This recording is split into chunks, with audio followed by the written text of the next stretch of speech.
Votre perception. Shalom bien-aimé dans le Seigneur. Notre méditation du jour s'intitule Votre perception, deuxième partie. Nous reprenons notre texte de Romains 8:33 qui nous dit ceci. Nous savons du reste que toute chose concourt au bien de ceux qui aiment Dieu, de ceux qui sont appelés selon son dessein. Alléluia. La sagesse de Dieu a toujours voulu que le diable ne suive pas son plan dans nos vies. Pour la sagesse de Dieu, ce que vous allez devenir est caché quelque part dans ce que vous avez vécu. Ainsi, même si la vie n'a pas été facile pour vous, sachez qu'il y a de l'espoir et une volonté divine derrière tout ce que vous avez vécu. C'est pourquoi votre perception devrait être celle-ci.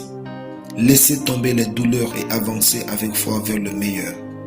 En fait, depuis le péché d'Adam, la vie est faite du bien et du mal.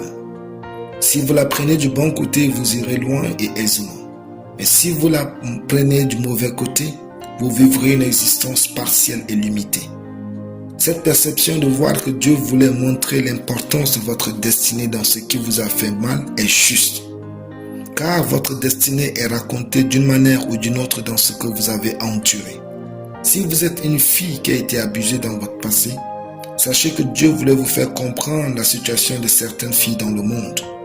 Plusieurs filles sont vulnérables, sans défense, sans protection et sans orientation.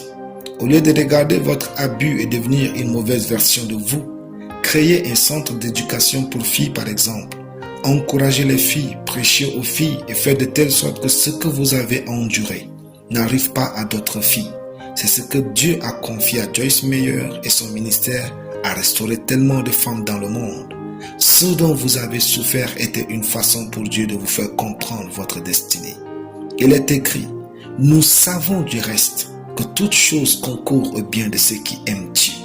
Rien ne vous est arrivé au hasard. La perception agit comme un filtre à travers lequel vous appréhendez le monde et les épreuves difficiles qui vous ont touché. Si quelqu'un vous a offensé, pardonnez et cherchez à vous améliorer. Le pardon, c'est percevoir à la manière de Dieu ce qui vous a fait du tort.